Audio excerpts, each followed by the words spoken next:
I knew a woman who never took off her wedding dress. Pauline was a sweet woman who lived across the street. We weren't close as kids or teenagers because she was around 5 years older than me, but our parents were friends. I think she babysat me when I was younger too. When my mother learned that Pauline was engaged, she sent me to help on the bridal shower. Poor mom, she thought I was like that because I was too often around boys and needed to learn to be more feminine. But she's got that backwards. That's when I first learned that Pauline and her soon-to-be husband had made a blood oath. The first to die comes and takes the other as soon as they can, she explained to me, swirling the ruby ring gently around her fingers. Isn't that too dramatic? What if you end up divorcing and marrying other people? We won't. We are soulmates, she assured me. Her naivete made her incredibly beautiful. But it felt really wrong being 21 and thinking that I was so much more mature than at 26 years old. I didn't pursue the matter, but she kept talking about him in a dreamy tone. Aiden would like this, I wish Aiden was here, and so on. Her dreamy tone almost made me believe that soulmates existed and that you could make the person you love the most follow you in death by just willing it. I met Pauline's friends, and we all ended up having some quality girl time. Pauline explained to us all how she believed that you can wake up in the afterlife and start controlling things with your mind. Of course your memories will be hazy, she clarified. But that's why we made the blood oath, so we can remember. And how will one get the other back?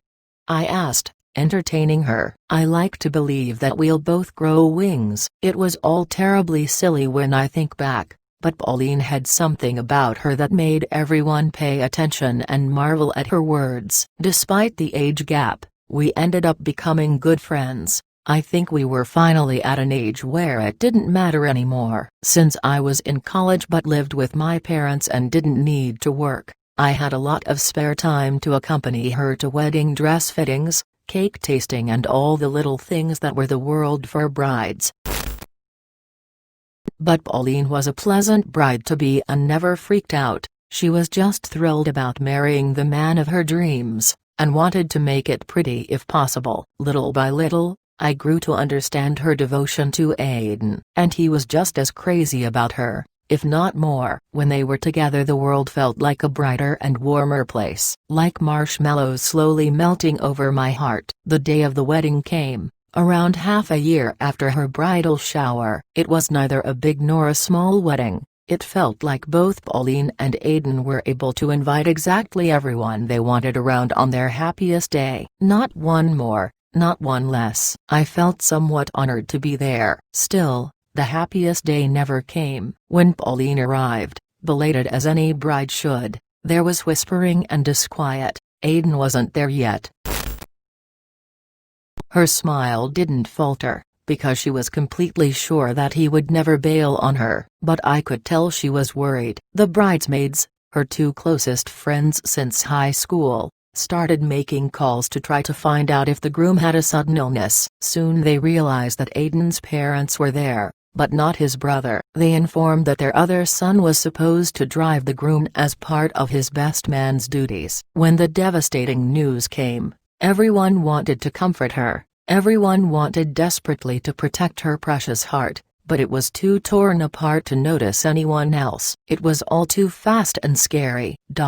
A sports car ran a red light straight into the mirage. The man in the passenger seat was dead on arrival. The driver was taken to the hospital but his state was critical. It was all so hard on everyone. Aiden's brother ended up surviving, but he'll be tetraplegic for life due to severe injury on his spinal cord. As far as I know, he's also miserable because he wished he could be the one who died. Right after the wedding that never happened, Pauline and Aiden's parents dealt with selling the house they had just bought, and Pauline continued living with her parents. They both still worked office jobs, so her other friends and I started taking turns keeping her company while they weren't home.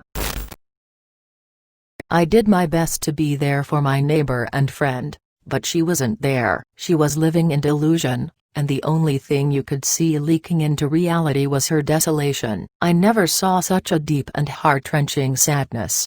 Pauline refused to take off her dress. She would spend the whole day by the window waiting for Aiden and the whole night crying because she missed him desperately. Every single day, she was hopeful it was a matter of time until he woke up on the other side and remembered to bring her along. That's why she wouldn't take off the dress. He had died on his wedding suit, so it was only natural that she was up to par. Her parents and every single one of her friends tried to coax her into changing her clothes. We promised she could always keep the dress close for when Aiden came, but she knew that we didn't really believe he would. It was like promising your kid that you'd buy them a Happy Meal some other day. No one dared to penetrate her grief and force her out of the dress. She spent the day in it, slept in it, even bathed in it. Since we live in a warm and arid weather, having it dry wasn't an issue, only everything else.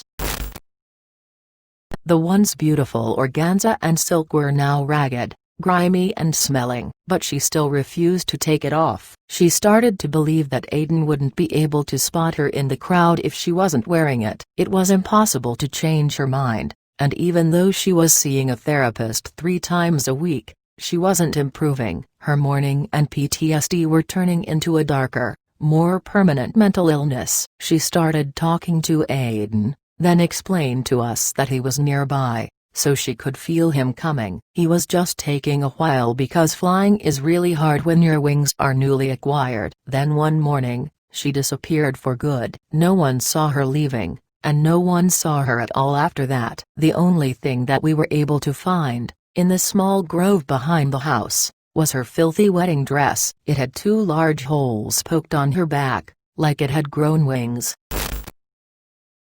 After finding the dress, everyone who loved Pauline was relieved. Her mother readily admitted that she actually believed that Aiden somehow had come back to take her. Others weren't so fond of the supernatural explanation, but thinking that there was a chance that it happened brought us a sense of closure. It's not that we were happy about her death, but we conformed to the possibility of her finally finding her peace. She was an angel, after all. Why wouldn't she grow wings and escape her flesh prison? The family held a beautiful memorial service in her honor, and slowly we all started moving on with our lives. Now, you might ask what I believe in. I would laugh bitterly because I don't have this choice to begin with. Being the person who spent the most time watching Pauline those days, it was only natural that I was the one to found her dead in the bathtub. Hiding and subsequently getting rid of her body was the hardest thing I have ever done. Tampering with the dress, though, was eerily healing. Still, I think that she would be pleased to know that I faked her rapture. A romantic and mystifying death fitted her way more than suicide.